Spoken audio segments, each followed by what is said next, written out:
So, welcome to the Quarter Pound Podcast. It's your host Sebs with host Big Gib there, What up? and breaking down UFC 237. I'm just running through the cards super quick one more time.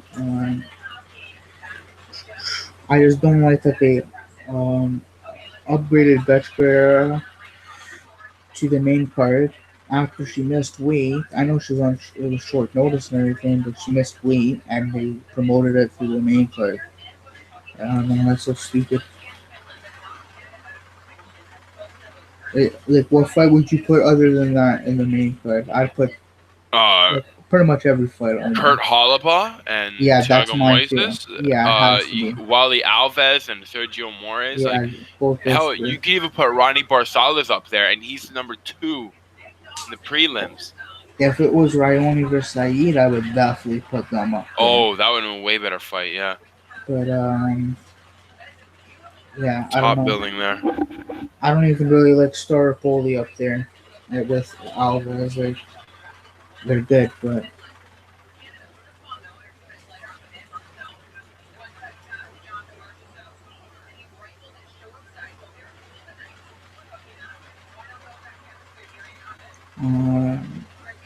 okay. Yeah, okay, let's get it started though. Already, I'm already taking too long with this. Um, Toledo Bernardo and Viviana Rujo. Let you take this one first, Gib. Yeah, I felt Talia Bernardo, she has a decent jab. It takes her a while to get it going. She's got to measure for quite a while, throws the fakes out, and will always go for that really dependable takedown. She looks to constantly change position on the floor, go from side mount to north south, maybe even start throwing some punches up from the full guard. She has a decent arm triangle. Before her debut in the UFC, she did get a win with an armbar before that, and then I think she got one over Sarah Moraes, or did she get an armbar? No, She got an armbar against Iron Rax with RACZ. Again, Moraes was not a very difficult fight for her, so I think Viviana Rujo going into the UFC with her first fight might have the better advantage here. She's taken on some pretty seasoned fighters, 22-10 Emi Fujino, and she's taken on some like opponents who were 3-0 for a while or 4-1. She did lose to Sarah Forta, but I mean she's pretty decent as well. She's already in the UFC. Possibly might see a rematch in the with her after this if she can get it. She really comes alive in the start of fights, and she gets right on people. She likes to sweep, goes for that really low kind of ankle sweep, especially when she clinches up with people, starts throwing the knees. She's got some really good hooks going in, a good lead hook, and I think an overall decent clinching and striking game. She might want to limit the clinches for Toledo Bernardo because she is pretty decent at it, and getting people close and then putting them on the floor. But I even think that her ground game won't be too difficult to get out of. So I got Viviana Arujo to beat her first big debut in this one. So yeah. Oh, sorry, fucking! I just got the greatest Snapchat in the fucking world.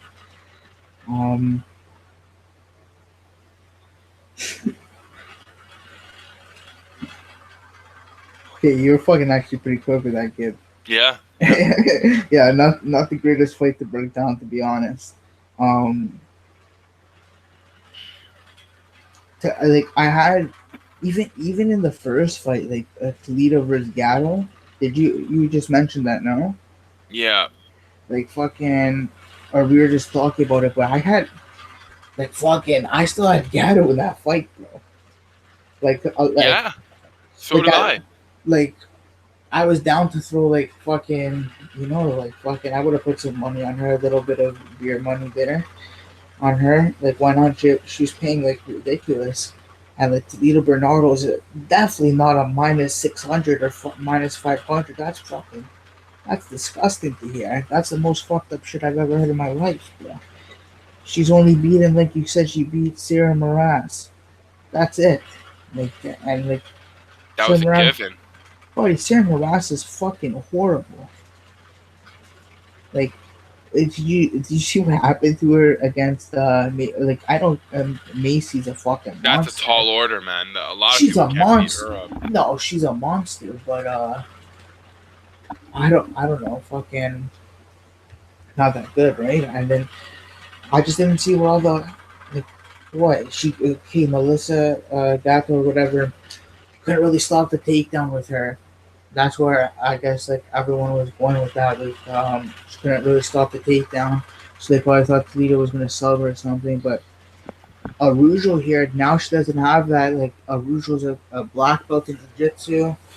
Um, uh, she looked okay in her. She looked good in her last fight, right? Yeah. Before she got like the girl got hurt or whatever, the eye injury.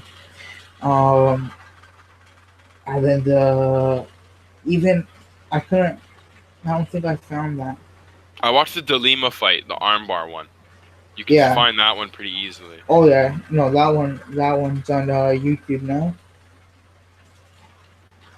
And then, but no, the her last two fights are on Fight Pass. If you go check. Oh, Yeah, her last two fights on Fight Pass. Then Point Breaks. Um, yeah, she looked good in her last fight before she the girl got the eye injury there. But I don't know. I kind of like this Viviana Rouge girl. I don't know if she's gonna win, to be completely honest. I like her though. Like I probably take it. I just want to see how much she's paying right now. You know, like plus 270. Like that's pretty solid. Plus 270. Like I'd honestly take this shot. I'll probably put like I'm not gonna lie. I'll put $5 on that. Viviana Rouge. Are you gonna yeah. put I her mean, DraftKings? DraftKings, she's a 9,000 though. Viviana Rouge's 9,000, or Toledo Bernardo's 9,000. Oh, Bernardo's 9,000. Never mind. I'm Yeah, like, what? yeah. Then what's Bernardo? Arusho's 6,900. That's embarrassing. Yeah, she should. But then again, Gato was the same. So Oh, you what was what that Gato was the is same literally price? the exact same number. Oh, 7,000 pretty much. 6,900. okay. Um, Counter out from the start. yeah, sorry, no, but yeah, I'm already taking so much time. Unless you were so quick, you killed it. But that was fucking horrible. I got. All good. You know what? I'm just gonna go with her. I'm gonna go with Viviana Rouge of the new girl. I just think, bro, like Bernardo's not that good. This girl, I don't know. Bernardo strike like the striking is fucking nature. I just think this girl is more active if it hits the ground. She's a little bit more active than Bernardo, but they're both like high level black belts too. So I don't know, but yeah, I'll take a Rouge here. Now next up, I think is Ryoni. Yeah. Raoni Right. Barsolis. Yeah, that guy is minus like 1,000. Like Yeah. on Good reason. unbelievable. Like, but like exactly good reason. Then they're proclaiming him as the next like Jose Aldo, pretty much. I think he's the most expensive person on DraftKings. Oh yeah, I think he's nine Yeah, thousand six hundred nine or so. six. Yeah, but yeah, I don't know. From what I saw, this watching guy or whatever, is a 135 or two. Right, so he's a little bit smaller. He looks pure small on tape. I don't know how they're. I think it says they're the same height though, 5'7". Yeah. I didn't see them at the weigh-ins though. I didn't watch the weigh-ins. I So only watched the last weigh-in with Rose and Yeah, Andrade. I didn't watch the winner, so I don't know if the face off they were actually the same height. But I don't know on tape he didn't look that tall. But like we were talking about before, if this hits the map, Barcelo should submit this guy rather quickly. Um, we saw it last time against was it Gutierrez? I think yeah, Gutierrez got the rear naked, right? Yeah. Um, look for the pretty much the same thing to happen in this fight. I can see because this kid, Carlos Quiroz or whatever his name is, Yeah. um, not bad on the feet to be completely honest, right? Ooh. He throws He some. can light people up with Oh, he uppercuts, man. throws some. That guy throws some heat, bro. He throws some heat. But yeah, obviously I like Ryan here. One of like I didn't put him on any parlays obviously or anything like that, but because that guy is minus 1,000, I'll probably take him by submission somewhere in a little parlay that I made. Um, Other than that, like there's absolutely no value at minus 1,000. Same thing on DraftKings give. I don't think like unless like he's gonna get like a first round finish, right? I think it's worth the shot on Carlos Yeah, Quiroz. I didn't take it, but I would that's a pass on really good both of shot them. at it, man. I would pass Super on cheap both. if you need to pick somebody up. I would pass on both of them, but yeah, Bryony's gonna get this done. Could be the first round submission. I'm only thinking right now from what I would play is on DraftKings or something, or like if I played a prop by submission, I wonder where that is right now. But yeah, I got Ryan out there. You can go. All right. Yeah, man. Carlos Quiroz. This guy really impressed me with his uppercuts and very stiff punches that he kind of stacks up, and he's always in people's face. Doesn't mind taking a cross counter exchange. Actually, a lot of his knockouts are done like as he gets hit with something, and he just hits you with something bigger. Um, Really good at kind of stopping and firing, or just constant jabs from side to side movement. I really haven't seen him on the mats or like on the ground for very long. He's gotten I think a triangle choke on somebody at some point. Who? What? Ryan? Quiroz. Oh, I have no idea. I think he got like one ever against Juan Carlos Martinez. Now I'm not sure how much this guy's reputation carries on the ground. I don't think it was too much because he fought him very, very early on. But this is definitely going to be his highest level of jiu-jitsu he's going to have to go through. But Ronnie Barcelos can also hit like a truck. And this guy comes forward. He's really fast. He's pretty sharp. He likes to wing shots right over people's jabs. So I think that's going to be in Carlos's face all night. And once he wraps the waist up, he can get people in takedowns very quickly. He's great at clinching and throwing punches and then re-clinching and then punching off the break. Relies a lot on the left and right hooks and inside weapons, and very fast at sprawling. Not that he's going to have to worry about any sort of takedowns. I like how he has a small step back to like avoid a shot, and then he goes for like a nice knee. I saw Barcelos use a couple of those when he gets people on the fence and he wants to use like a quick back step.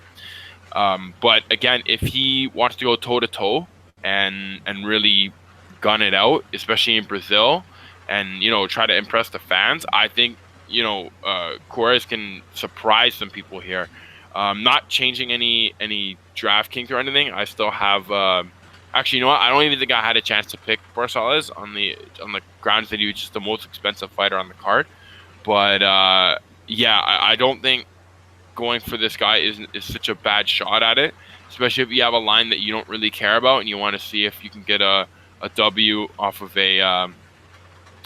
off an underdog. So yeah, I would actually go for Carlos Quiroz for this one, just You to be think he's gonna different. win? Just to be different, yeah. I don't have him on No, man. DraftKings or Don't say anything. it to be different. Who do you think's gonna win?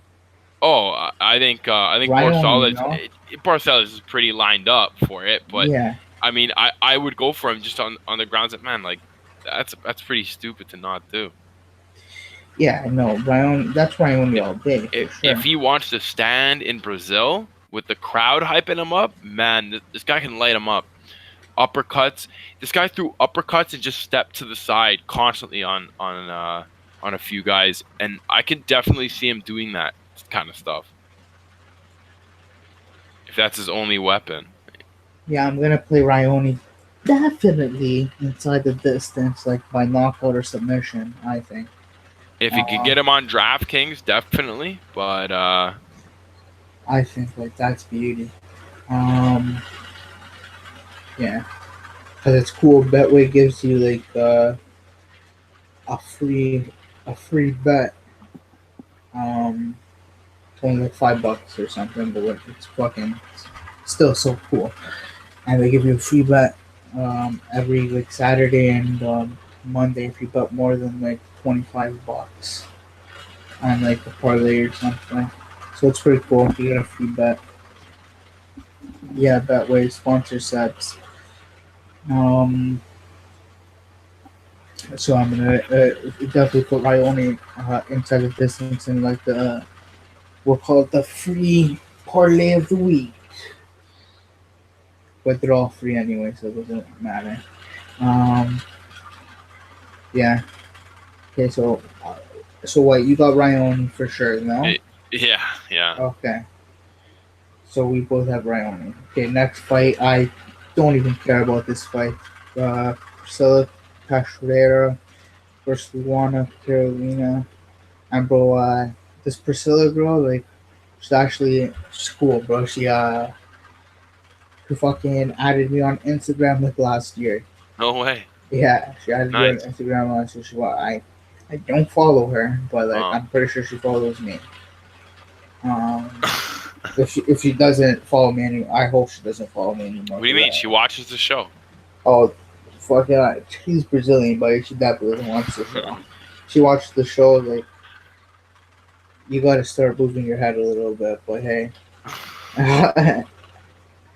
Bomb punches though. she come she Bro, she comes from the same gym as Jessica Andrade though. So like, good sparring partner, right? That's who's throwing bombs at you. Yeah, fuck. That's who you're sparring with. And she's still not moving her head. That's Yeah, like that's who you're sparring with. It just looked horrible to watch her against Valentina. One of the worst beatings I've ever seen. That was Especially so by like a one-sided, girl. man. By a girl, probably the worst beating I've ever seen. She can do Like, anything. Up there with like Alima McFarland beating up that soccer mom. Like, that's like, Man, those are like the two worst beatings I've ever seen. that wasn't that bad. I feel like Yeah, Priscilla that's could just a probably beat up the knockout. soccer mom. Oh, that's 100%. But I think she actually took a way worse beating, right? Like Definitely. the soccer mom only took a fucking one bomb or like two bombs.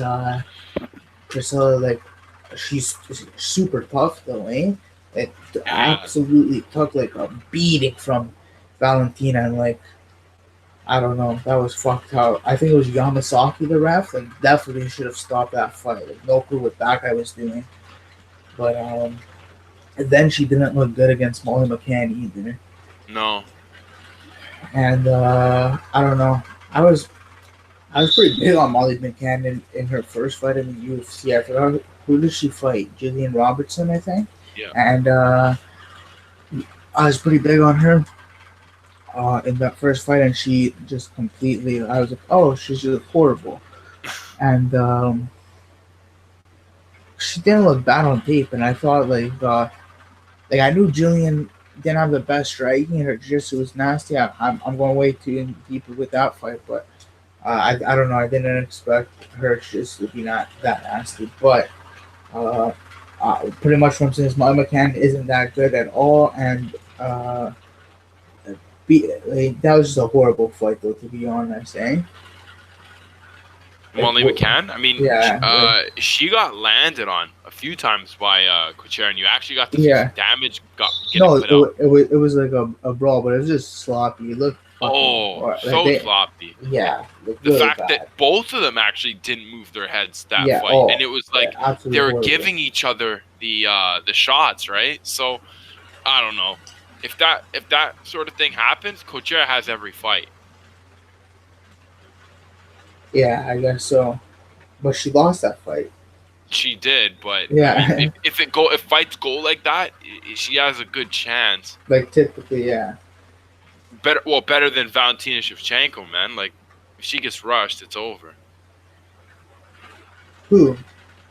Uh, what's her name? Priscilla? Yeah, Oh, if she, yeah, pretty much. Like if exactly if it's another, but like it's not like this girl's not like Valentina, obviously, that she's fighting right now.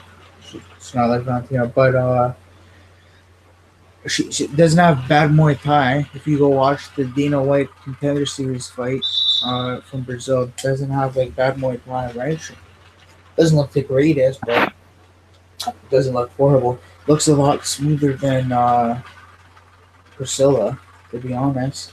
So I got Luana here. I think mm, she's just an outstrike because Priscilla doesn't move her head at all. yeah. Uh, you know what?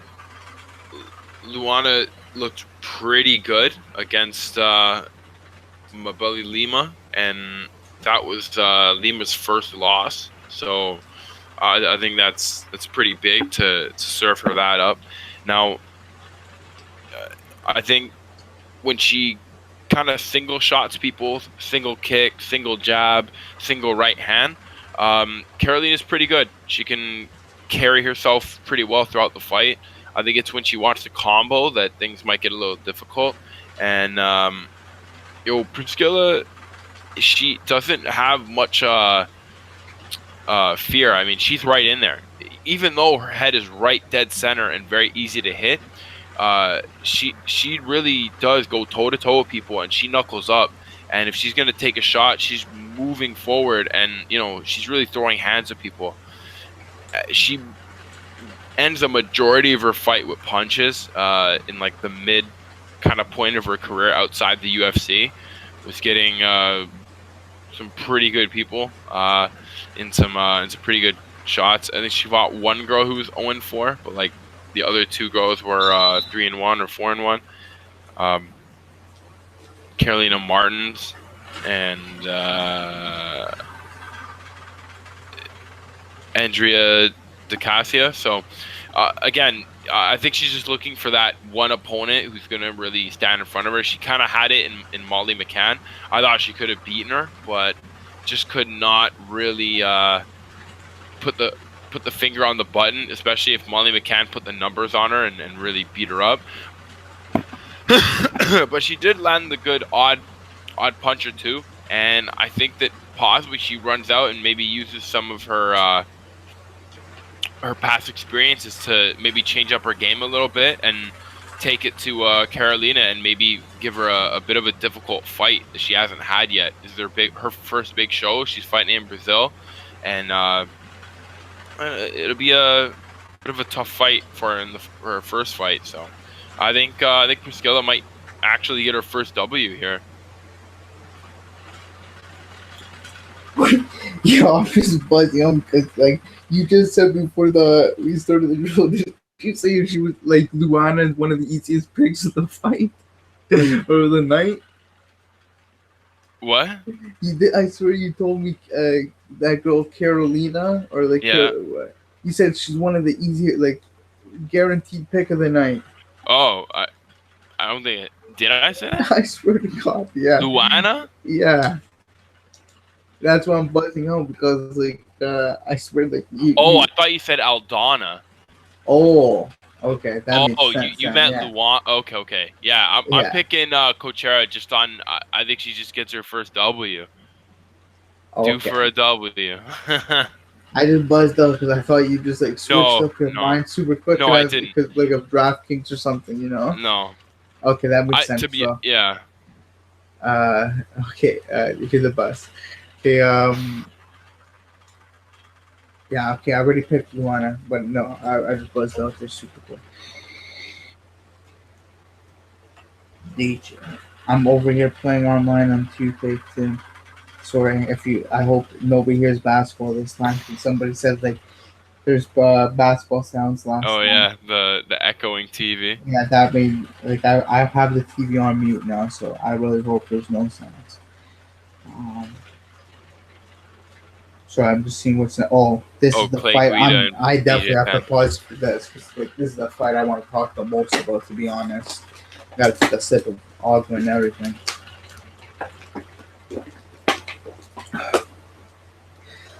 Okay, tomorrow night I want BJ Penn to get really hurt, like fucked up and shit. Never have I wished that on any fighter ever. Like if War Machine came back to ever fight, even though that guy's never getting out of prison, like I hope that guy would die in the octagon and don't give a fuck about Matt Hughes and getting in car crashes and whatever he did. That guy was a beat the fuck out of his wife and everything. Literally one of the biggest pieces of shit. And BJ Penn, like I hope so many people get mad at me for this, but you guys can all go fuck yourselves if you don't agree with me. BJ Penn, and like you guys can say it's like baseless accounts and stuff, like stuff that like hasn't been proved or anything like that. Buddy, go read some of the documents that the cops released or the public the state of Hawaii's released and the restraining order. The state of Hawaii is. You think the state of Hawaii is gonna put a restraining order on? Oh, now it doesn't look like if they didn't have sufficient evidence, like they wouldn't put that. It has to be serious. But like just the documents are like I'll go crazy and shit, eh? Like, but pretty much like that the stuff that guy did to his wife. You guys don't know. I'm not gonna mention everything here, or like the stuff apparently he did to his kids and stuff too. Like, go search up that story, eh?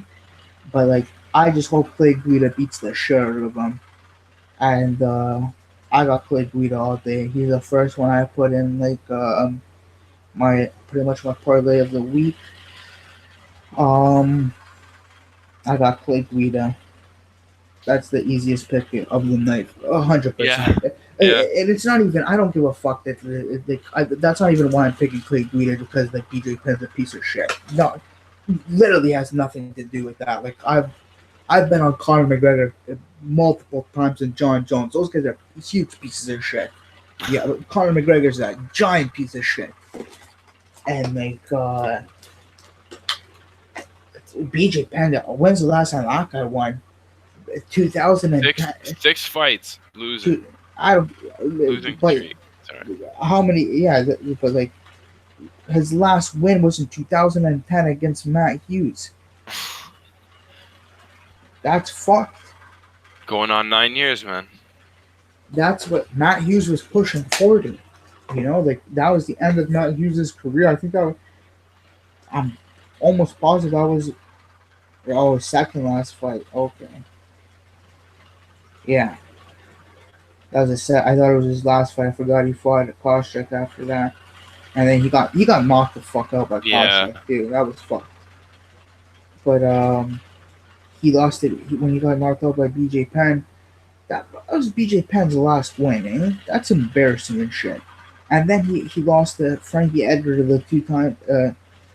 Remember when he was like, bro, he was a minus 900 against Frankie Edgar the first time they fought. Frankie Edgar schooled that guy.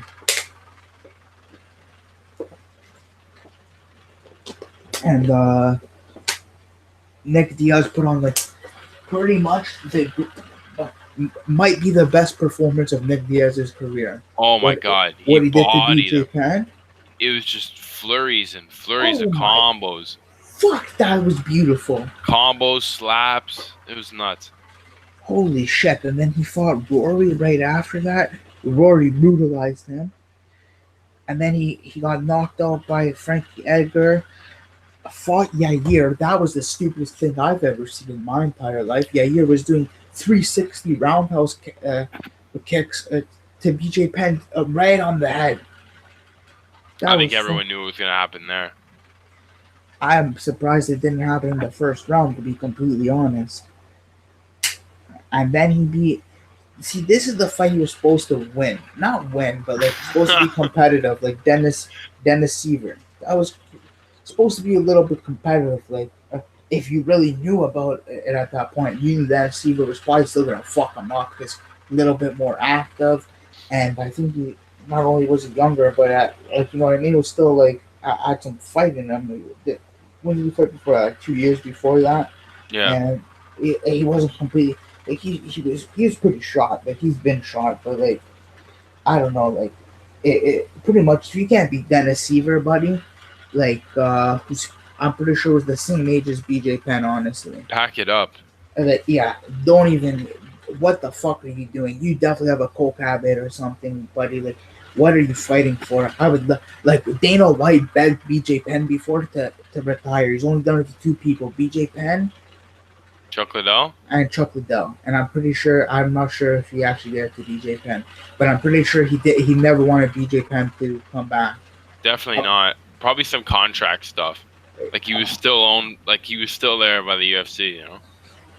I don't know, but that was like, so fucking stupid. Like he was supposed to fight Ricardo Lamas at one point. Do you know what Ricardo Lamas could do to BJ Penn? That's disgusting. I don't even want to think of that. Like, well, I do because I don't like BJ Penn at all. So fuck that shit. But just keep going. Dennis Seaver, also Dennis Seaver, and then Ryan Hall almost tore that guy's knee into pieces. Did you see that heel hook? Yeah. That was disgusting, eh? I actually thought Ryan Hall would land one of his like crazy kicks that fight and do it that way, get his first knockout. I love Ryan Hall. But hey, That whatever guy's works. fucking he literally knows his only thing he can do is a Minari roll. And he still and the opponent knows that and he still wins fights, bro. Like that's unbelievable, eh? Yeah. But yeah, I wanted to spend some time on this fight just criticizing BJ Penn for well, cause fuck that guy.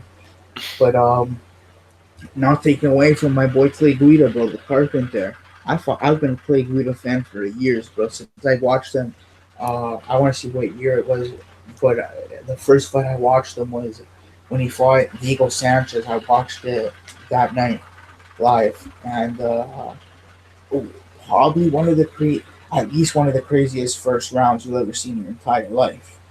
100%. You'll never see shit like that. That was fucking insane. That's a crazy fight. The whole fight He looked was really crazy. good against Joe Lozon. Oh my, yeah, he looked. And I actually didn't mind Lozon in that fight. He looked good against Eric Cole. Even though, like, decent against Ortega, no? Considering what Ortega is, oh, he didn't look horrible. He was probably winning that fight. Yeah. Ortega just got one of his like late wins. Yeah.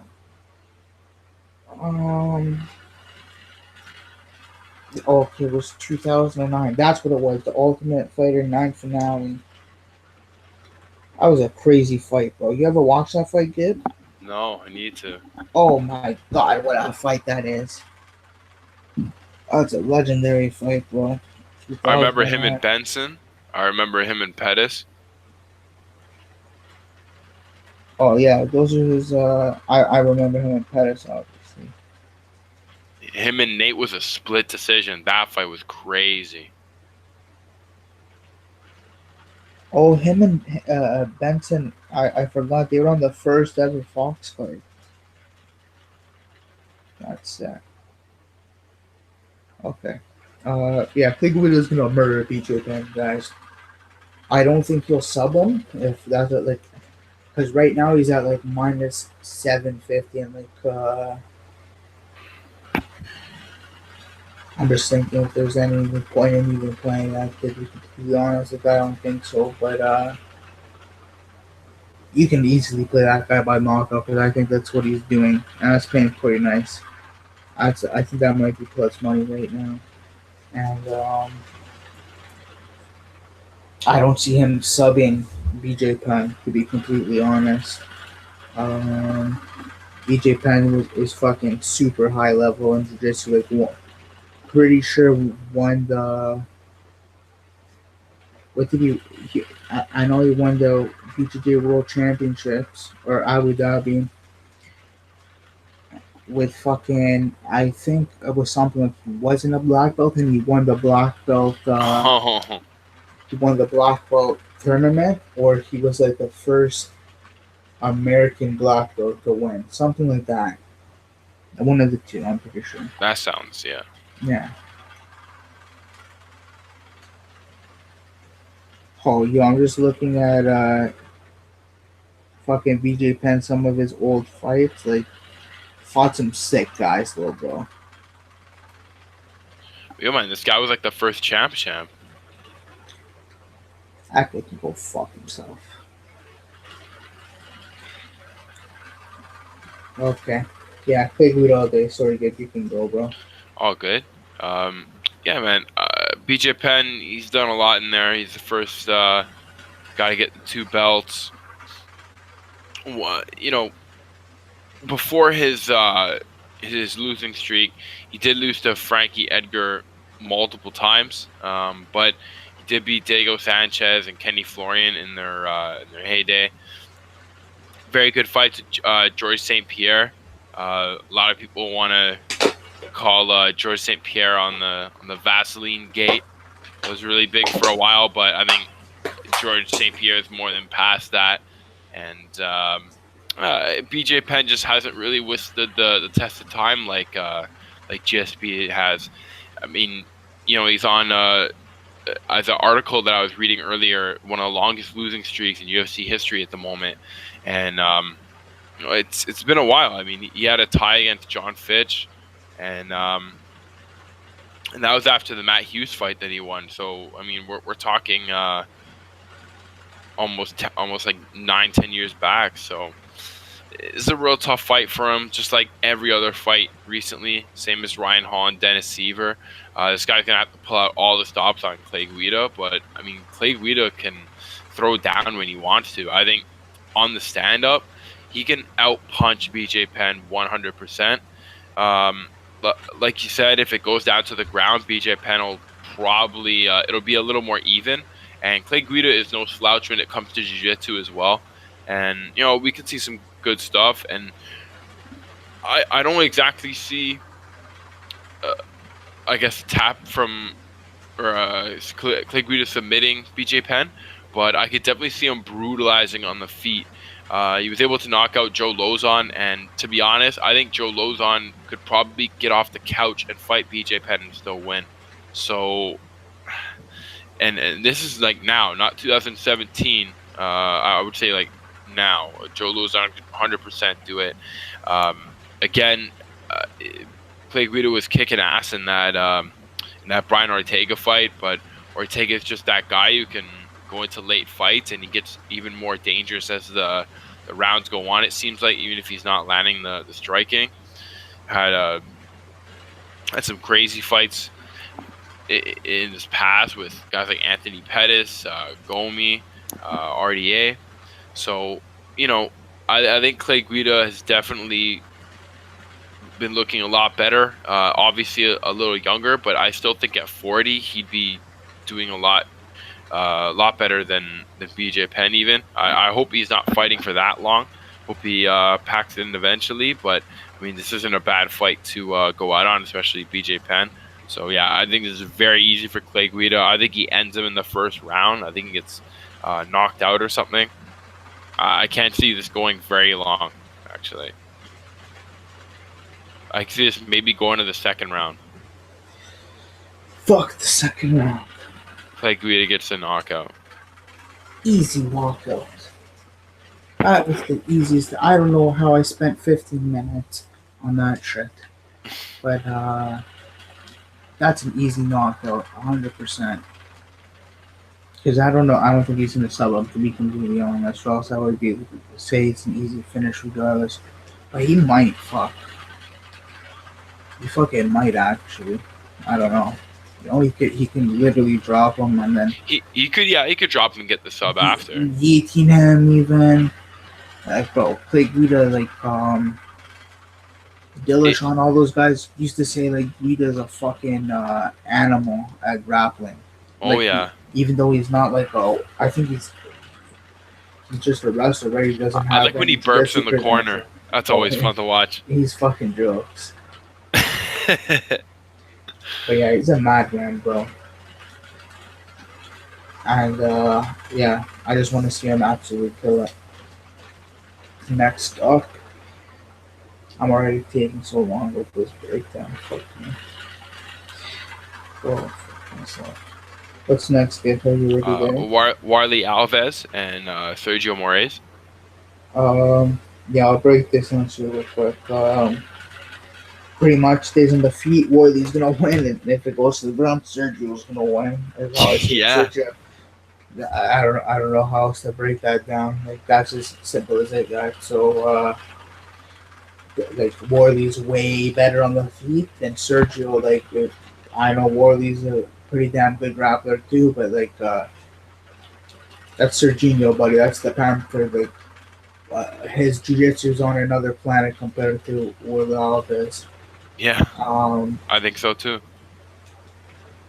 so who I think's gonna win is I actually think fuck. You know, that's a tough one to be completely honest. Like I want Sergio because I like Marias a He lot. misses a lot. Oh, we're like striking. Yeah, Yeah, but like he almost means to miss and then goes into like uh more accurate shots.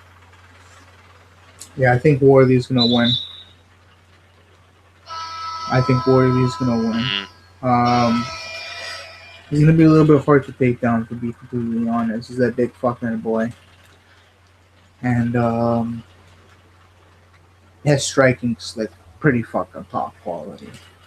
Like he can knock out Sergio rather easily. Like Sergio like got knocked. He fucked up Colby Covington.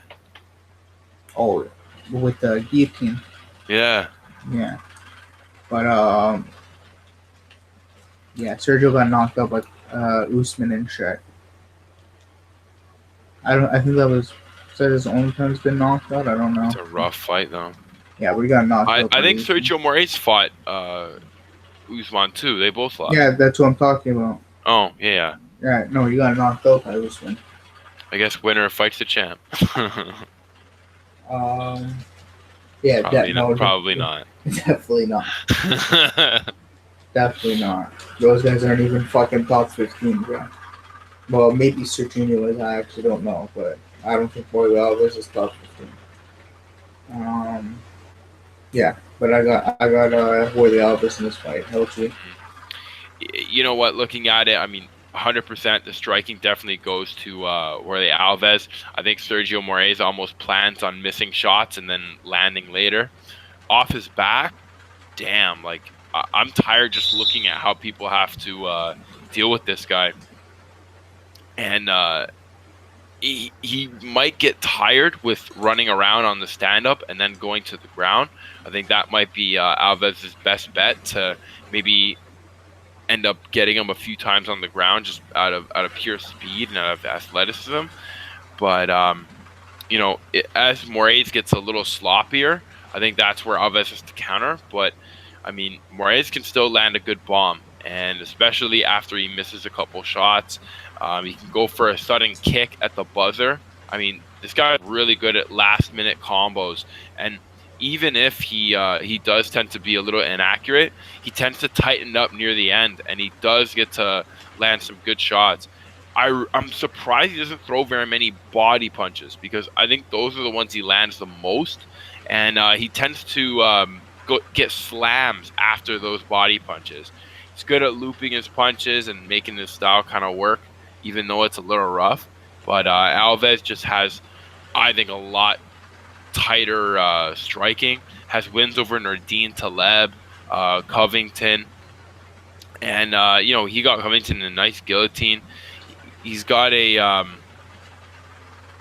He's got a very quick choke, man. He likes to put people up against the fence, attack people's neck in certain spots, and he can really surprise people out of a nowhere spin kick.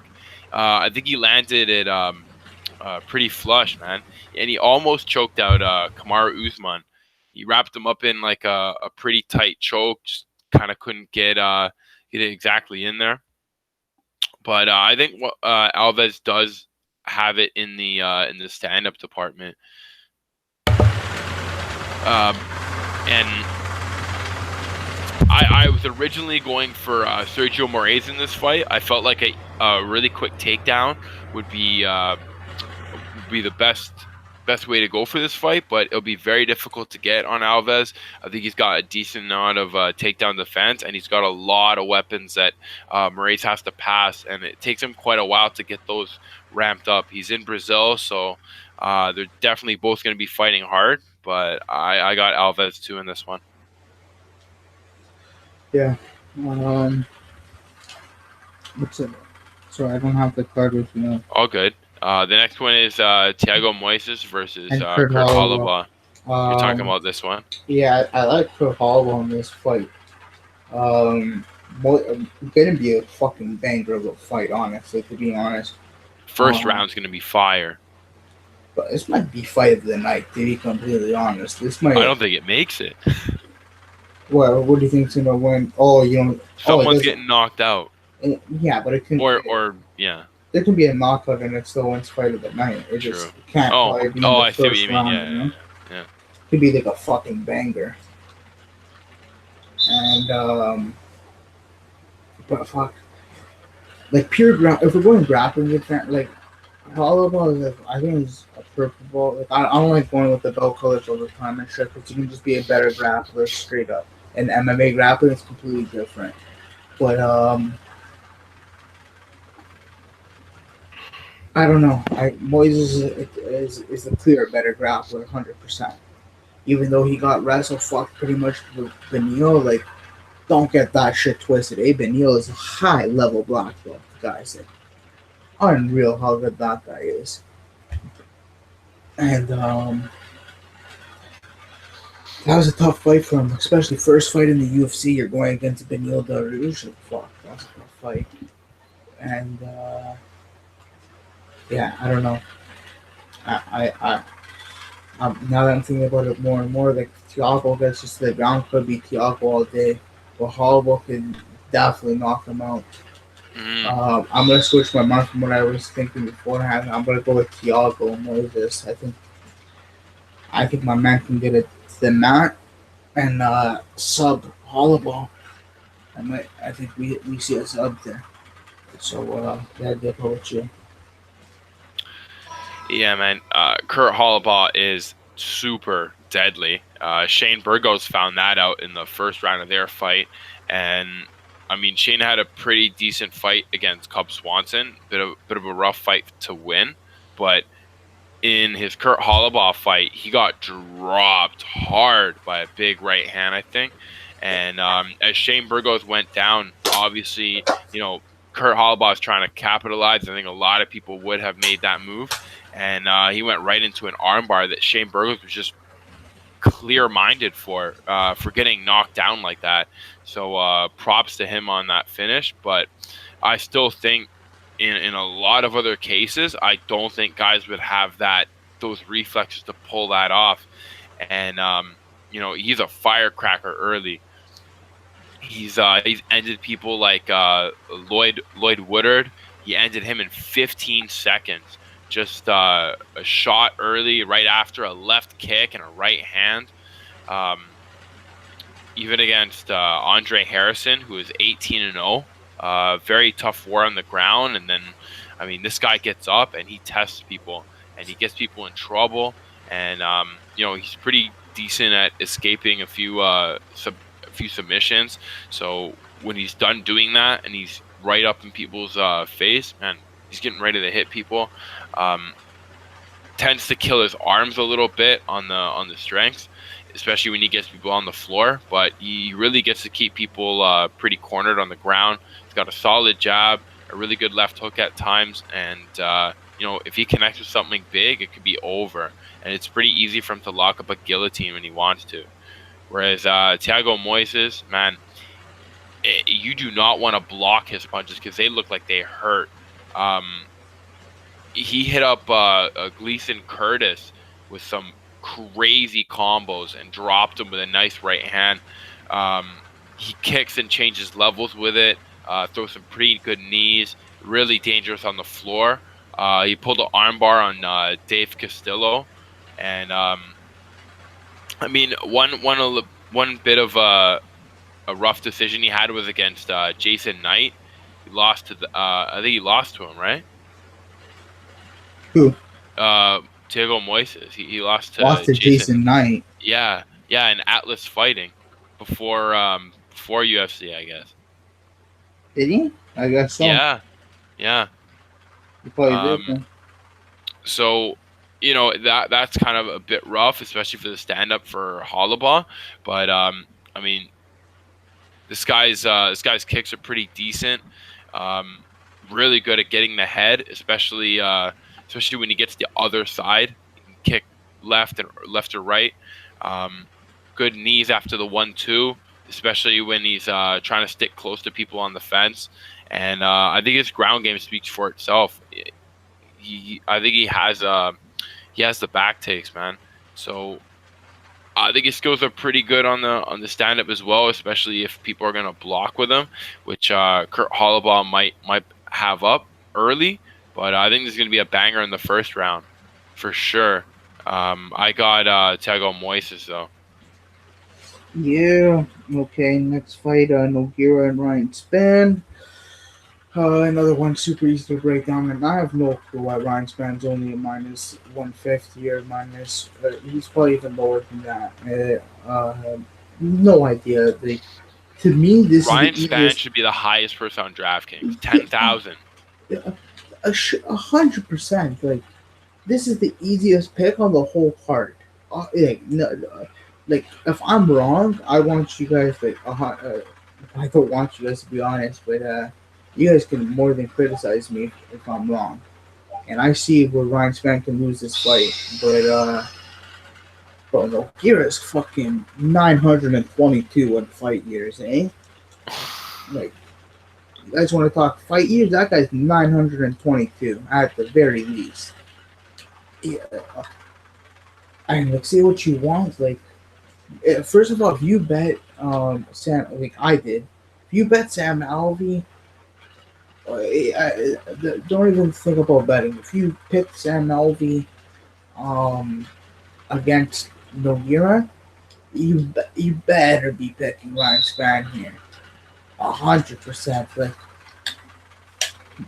Sam Alvey's one of the worst fighters I've ever seen in my entire life, right? And I still picked him because I thought Nogueira's chin is absolutely shot. And to be honest, it is, but it held up in that one, which is a little bit weird. He had a year break before that fight, though, man. 2 years, sorry, from 2016. Where he got murdered by Bader. He was going to take on Cannonier and Latifi before that. Yeah, that was the sickest. I remember that. That was going to be so sick. Cannonier was the easiest pick ever. That would have flatlined him, man. Even Latifi would have murdered him. Like, way more than Cannonier, too. Like, he would pick him up and slam him a few times. Holy shit. That's fucked up. But, yeah, I think Ryan Spann's gonna absolutely murder Nogueira. Like, should really fuck him up on the feet. Like, Nogueira has, like, really good boxing. I'm pretty sure he was on the Olympic team for Brazil. He's like Brazil. I'm pretty sure he was on the Olympic team, him and his brother. Fuck, I hope you guys. I gotta change that. But I guarantee you guys heard of that shit. Yeah, but I'm pretty sure he was on the national team for boxing. He's a good boxer. He already know both the Nogueiras. They're both good boxers, actually, but their jiu-jitsu's unbelievable, right? good grapplers and shit. But fucking, I can't see Nogueira being super active on the bottom and stuff. Like, what the fuck? I don't know. I just like if you go watch him against Bader, he wasn't at all. And Ryan Span's a pretty damn big boy, bro.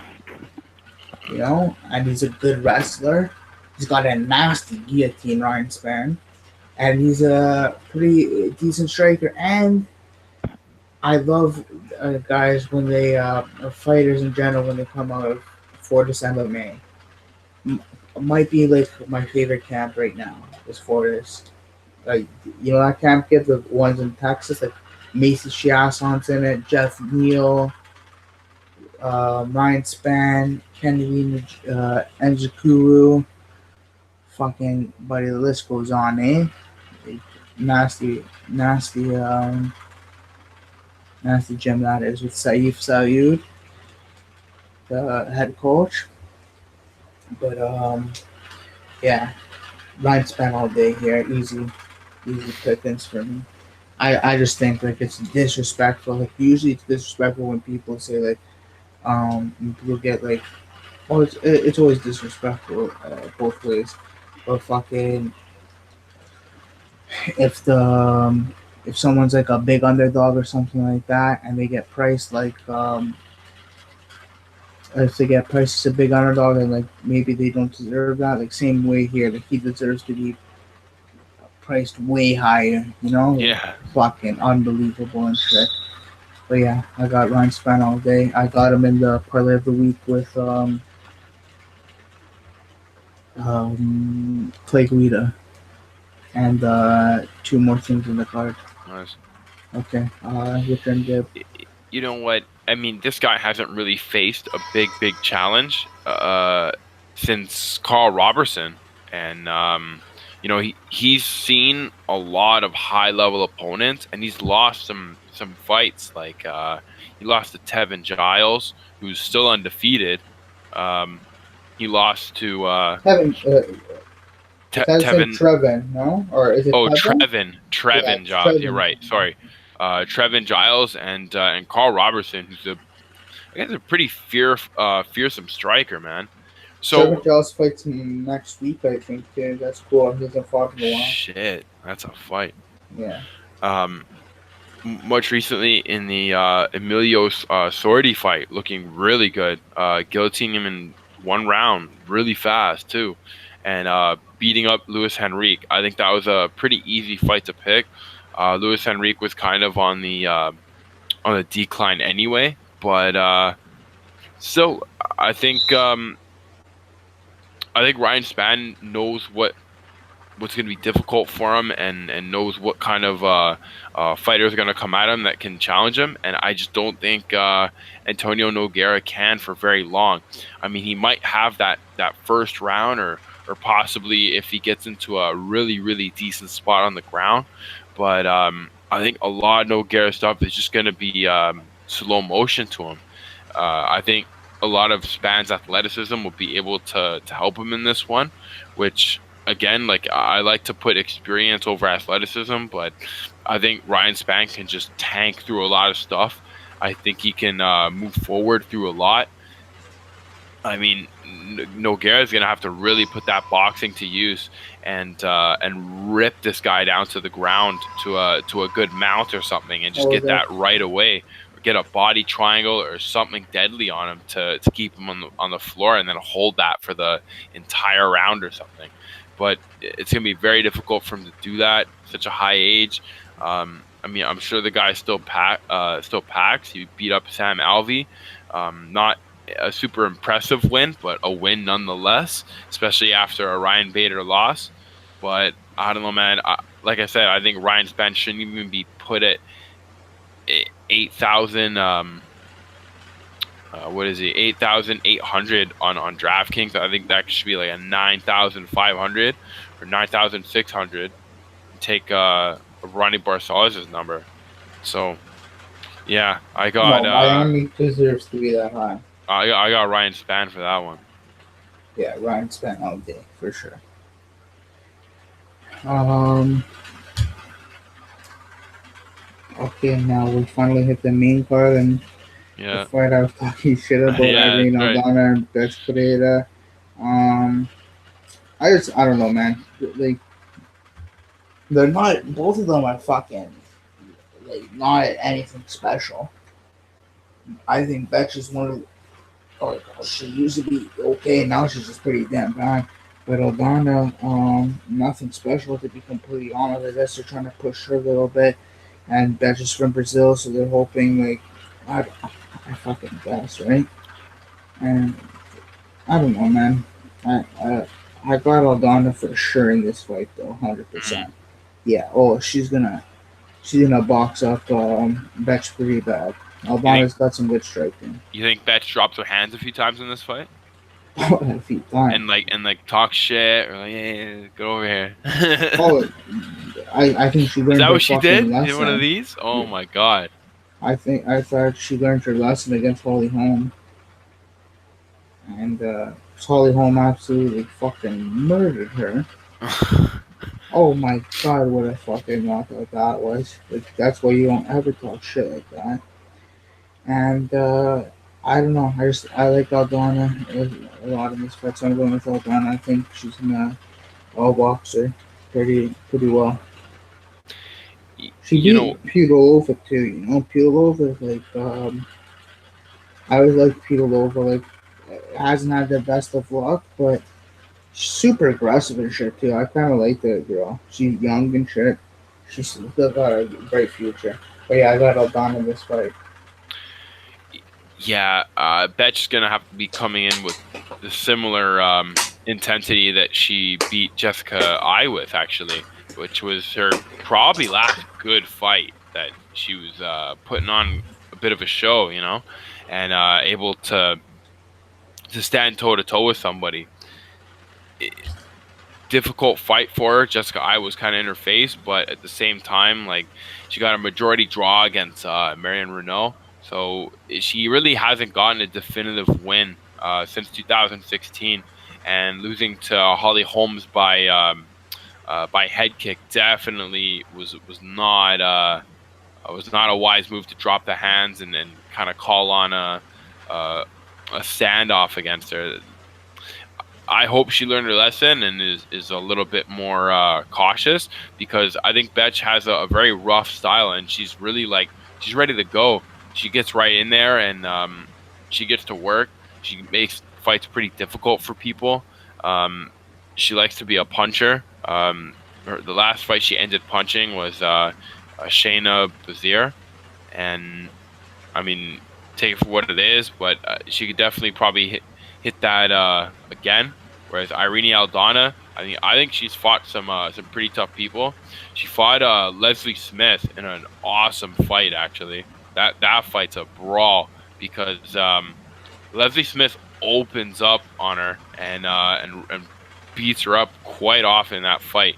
But the grit and push shown by Aldana is worth it, man. I mean, some of the combinations that she comes back with after being hit is nuts. And I watch a lot of Leslie Smith fights, because she's in people's face. She throws bombs, and if they get past her, like I think they can get past anybody.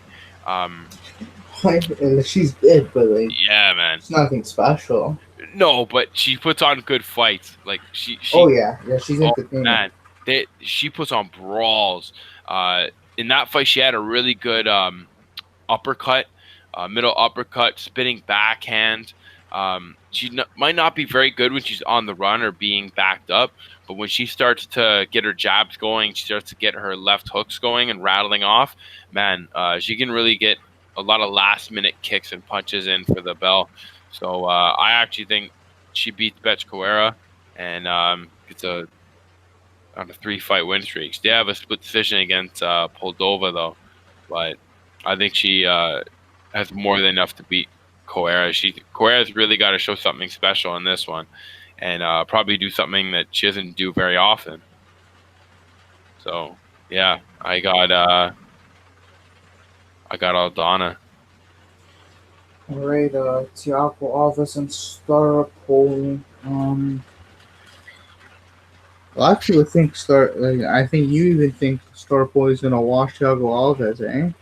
Yeah, I don't know. I like Alves. he makes man the way he throws his kicks and punches. I can see why. The I knew. mix-ups, the switches. I think he's gonna win this fight. Aldana, it just doesn't throw a lot. Very hesitant. So like that's why he didn't win. But Starboy didn't look absolutely fantastic. Kid throws a lot of bombs, but he doesn't have the best striking defense and he tests his chin a whole lot. It's probably not the smartest move against a guy like Thiago Alves, to be completely honest. Um, yeah, man. I got Alves right here. I just think Alves looks like a better striker, man. Out of the two, at least more crisp and tactical and all that. And I can see him easily winning a decision in Brazil as well. So I got all this here. I mean, he's got some nice leg kicks and good punches. If he keeps that and constant stance switching, he could definitely throw him off. He throws lots of fakes. I mean, this guy's been in there for so long. I mean, coming off of wins and losses over some pretty high level opponents. This guy fought GSP, Curtis Millender, Jim Miller. Like he's fought quite a few. He had a good split decision against Max Griffin, I have to admit. I think Max can be pretty tough at times to beat, and Alves really put in a lot of his stuff that does work. A lot of his fast reaction time, a lot of his kicks that were there. Um, his win over Patrick Cote was pretty decent. Whereas I think Starpoli, man, he's pretty good at coming back with punches. Throws straight down the middle punches currently. He's on a 3-fight win streak.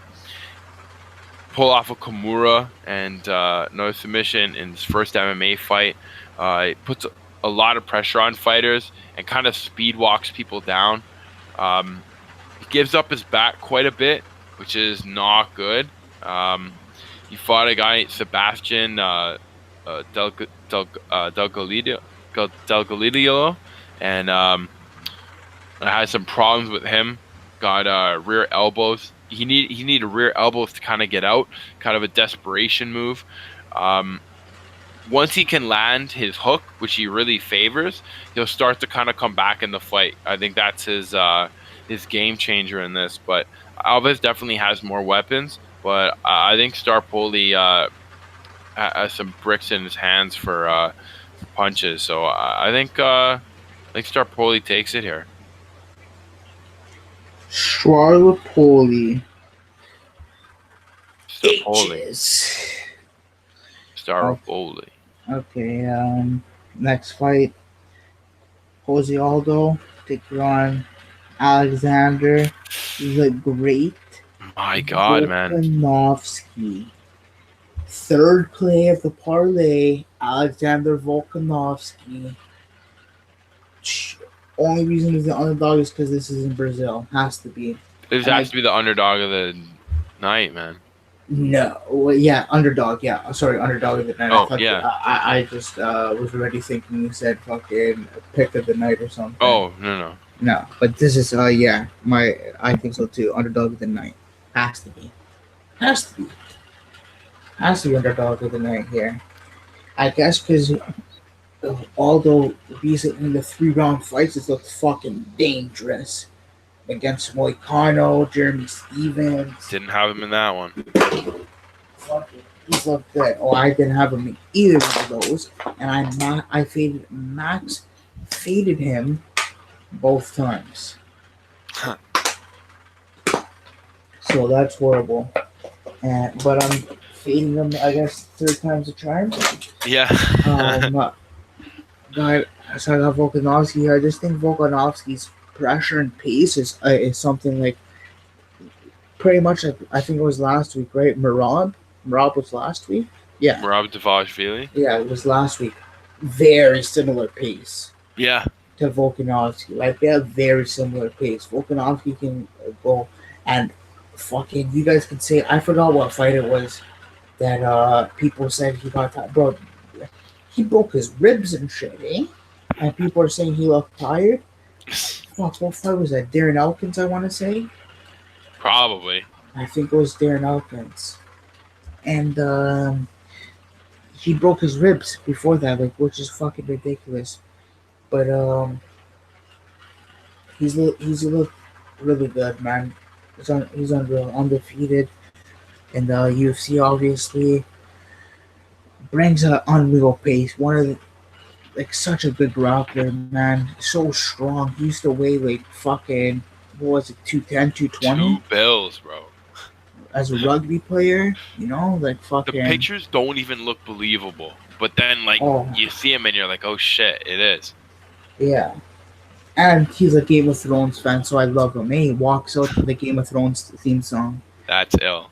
He's a fucking king for that. He better walk out to that. And I don't know. All those look like Aldo definitely has a striking advantage to be honest, but like don't count Volkanovski out, bro. Volkanovski, especially now, you go check his last fight against Chad Mendes. His striking's improved unbelievably since he's been at City Kickboxing with Dan Hooker, Adesanya, and Kai Kara France, and absolute killers over that City Kickboxing. Like probably the best camp in what is it, the Oceanic continents or continent, and yeah, like he wants to teach his buddy like Volkanovski all day, in my opinion. Just gonna Mm. bring a crazy pace. All those got some crazy fucking takedown defense. Yeah. Alexander Volkanovski, since you even mentioned to look into him when he first came into the UFC, shit, this guy is super dangerous. Has not lost a fight, and you could definitely see why. Was able to punch out Chad Mendes. I didn't see that coming. I mean, Chad Mendes had a great rest. Has won some grappling tournaments, and actually, we were saying looks very similar to Alexander Volkanovski, but a fast version of him. And Volkanovski proved that he's the best version. To be honest with you, Yeah, his dedication to staying close to people, putting them up against the fence, um, getting them sweeping their leg, putting them on the floor is just ridiculous. I think he got Kazuya, what's his name? Uh, Yusuke Kazuya on the floor with his hand behind his back in like kind of a back mount, throwing punches. He couldn't do anything about it.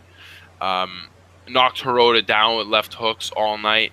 Was I'm running. surprised he didn't finish with Roda in that fight. Yeah, same. Ran through Jeremy Kennedy, and same as Chad Mendes. And you know what? Jose Aldo is no joke and is looking super scary as of late. I did not see him beating Renato Moicano. And in the Jeremy Stevens fight, when I was watching it live, Jeremy Stevens hit up Aldo with a crazy combo that Aldo just looked mildly annoyed and immediately starts back, hits a body shot that I think made everybody wince when they saw it. And then going into the Renato Moicano fight, just showing even more grit and showing that when you stand toe to toe with Aldo, it's anybody's game and it's normally his. Guys like Max Holloway and Conor McGregor were like really the only people to challenge Jose Aldo in that time. Like this guy just gets W's, doesn't lose, so he could have a resurgence of wins. I mean, this could be his third win in a row, and almost put him in another line for a belt chance or something. Because you can't even ignore this win if he gets it. But I think Alexander Volkanovski is by far the best in the division, and if he goes on to face the higher ups, I still think I would take him in a lot of those fights. Um, Bro, I think Max is my favorite fighter ever, and I would like if he gave me a good number on Volkanovski against Max, I'd definitely probably pick I Volkanovski. I think Volkanovski would take out Dustin Poirier, and I think it would be a Oh, good I don't fight. know about that. I don't know, man. It'd be a good fight. That's a tough Anyway, one. I think Alexander Volkanovski can take out Jose Aldo, but again, you can't count Aldo out. If it's a stand-up fight and if people are swinging punches back and forth, Jose Aldo always has that chance. But yeah, man, I got Volkanovski. I think he can take him down. I think he can throw some really good strikes on him, and I think he keeps pressure that Aldo just can't take off of him. So Okie dokie. Next up is Anderson Silva and Jared Cannonier. Um, I think this might be. I haven't seen the interview, so I don't know if he's mentioned or not. But I think this might be Anderson's last fight. I just don't see what else is really left to him in the division. Like, he won't be getting a title shot anytime soon. He's already what 43, 44. Um, he wants the belch. yeah, I don't know. I just I think this is a very winnable fight for him. Don't get me wrong, Cannonier is good at everything, but Anderson's got like you guys can say what you want about Israel and him. Israel did show him a little bit too much respect, but I don't think Anderson's like a pushover or something. No, You know, like he's still unreal, bro. That was you one could of the beat up best of all. Canyoneer like 3-4 years ago for sure. Oh my Easy, god, he would probably fuck up Canyon. easy. Even now, like he has a good shot. He's just a little bit older. He's never been the type of guy to do anything with his off his back though, if this goes to the mat. Except when he obviously fought like Chael Sonnen and got that triangle, super loose triangle, but still managed to tackle Chael Sonnen. But he's going against typically against the guys in his career that he's fought that are like Jared Cannonier style. He's beating them all, bro. You know, like he's beating every single one of them. Um, I'm just trying to go back super quick. Um, yeah, man, he's beat every single one of them 100%. Like I'm trying to think of if there's anyone close to him right now. Like I would say, I don't know. Can't hear's changed a little bit too. And he's not. I don't know. Hard to compare him to Brunson, I guess, Mm, right? Not because yeah, they're black or anything, but like, but Brunson has sloppier punches, I guess. But like Jared can get as wild as Brunson gets. Pretty much, what I'm going with that. yeah. He can always punch himself out and just throw and miss, right? Yeah, and I can see Henderson just. I don't know, man. That's the spider, bro. I have to go with Anderson, 100%. Mm. I got Silva all day here. You know what? I think both of these fighters are proving a lot, man. Um, I think Cannonier proved a lot taking on David Branch, who you know, guy came off a win over Dominic Reyes. Um, not very many people could do that, and call it a call it a fluke or call it whatever. But I mean, David Branch worked to get that fight, and he nailed it. Um, Cannonier definitely has problems when he fights a lot bigger opponents, like Dominic Reyes and Jan Blachowicz. Was able to kind of be the bigger fighter, and as far as power goes, Jared Cannonier has it. I mean, I think he can sit uh, Anderson Silva down with just very easy punches. The problem is, I mean, Silva looked amazing in that Israel Adesanya fight. Like you said, possibly given a little bit of respect, but at the same time, I mean, a lot of the kicks that he was throwing, the head kicks, I mean, I think they scared off Adesanya. And if he throws a lot similar kicks, I mean, he could definitely crack Jared Cannonier. You know, I think Milner clips people in the first round, and his right hand, his right cross, his uppercut. I mean, he can really hurt people. The knees.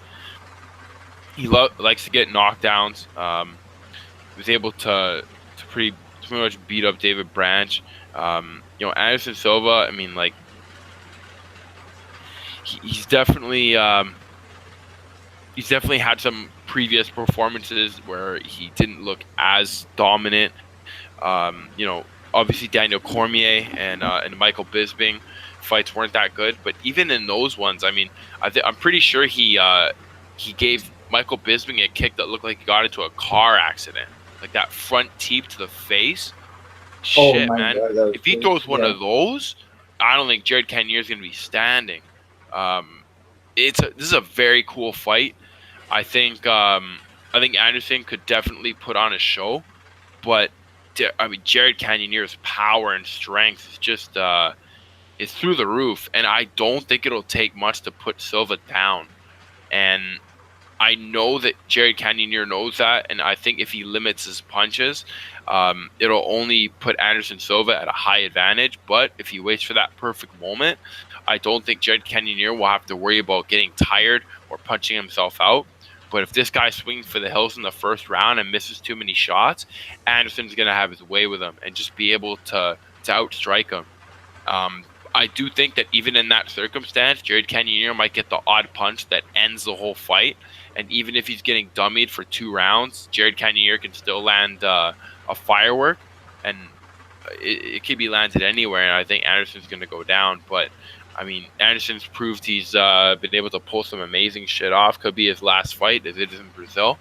But yeah, man, I got Jared Cannonier in this one. I think he stops Anderson at some point during this fight, or at least knocks him down.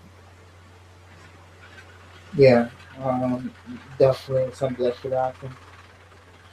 Um, yeah. Okay. So finally we got our main event of the night, and I'm so tired. I know you're tired too. It's all good. I'm so fucking tired. But that's when you know I'm so tired. I didn't even know who we were about to talk about, and I just said it. But Jessica Andrade versus Rose Namajunas for the strawweight title. This is the final play of the parlay of the week for me. I thought Jessica Andrade here to close out the parlay. Um, for since the fight was announced, I think nobody can beat that girl at 115 pounds. Even Joanna right now, even though the Rachel, um, oh, I'm sorry, at 115 pounds, the girl, nobody can beat this Tatiana Suarez. I don't give a fuck who you are. Even if she was 135 pounds, like, nobody can beat that girl. I don't give a fuck.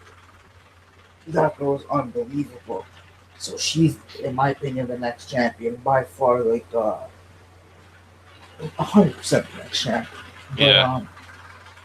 after Jessica Andrade wins at least, but Andrade is right under her for the best in the division. Like it's, it, you guys can say what you want, but because it wasn't that long ago, but since her Eureka fight, Jessica Andrade looks even better now, bro. That's fucked. I'll say that.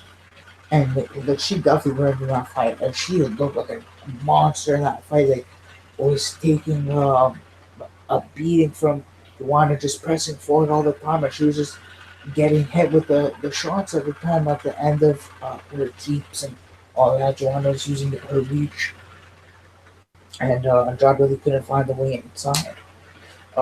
Rose does not have the same style as Eureka at all. Not even close. Like very different striking.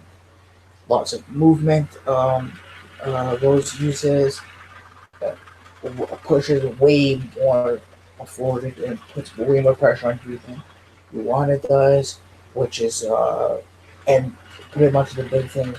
And I know she how she got the knockout. Oh, was she backing up? I don't know. I don't think she was actually.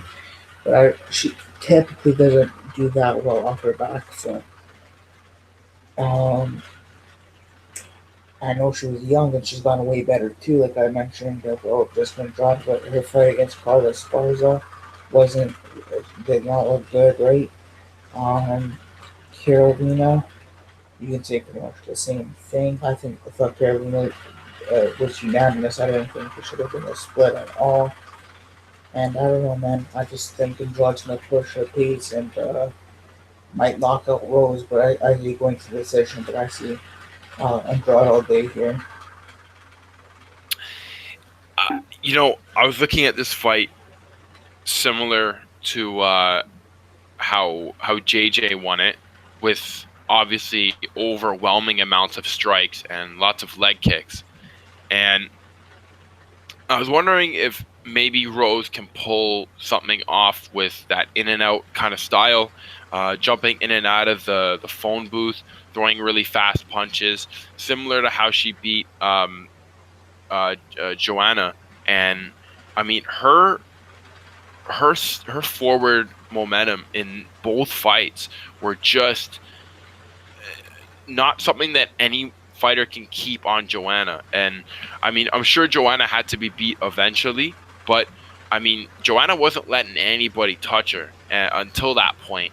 And when Rose started to kind of get close to her and even take the shots coming forward, take the leg kicks, Rose would light Joanna up with some good punches, good right hands, very good at blocking and throwing back.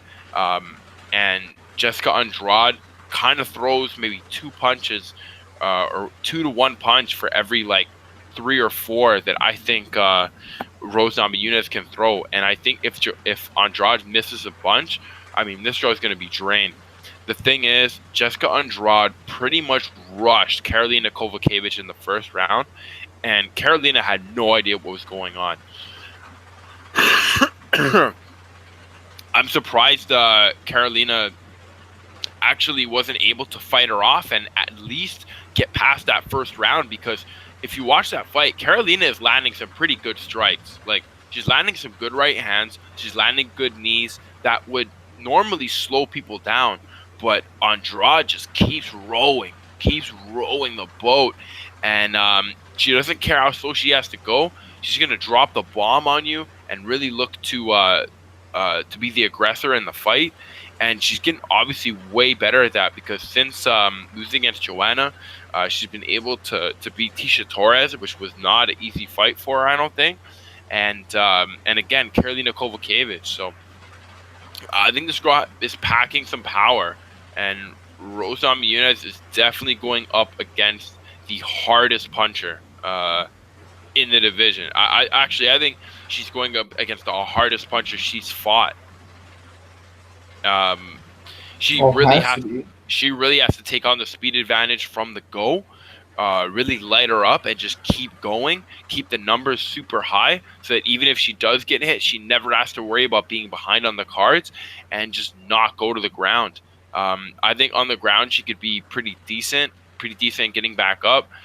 She got a rear naked choke on Michelle Watterson, but you know it's going to be difficult for her to get Andrade on the floor, especially. Um, she knows what she's doing when she gets there too. She has a few guillotines and some good chokes, so it's it's gonna be close. But I still think Jessica Andrade can really really cement something here. I think Jessica Andrade can outbully Rose Namajunas, but again, for those first 2 rounds, I think Rose is going to be everywhere.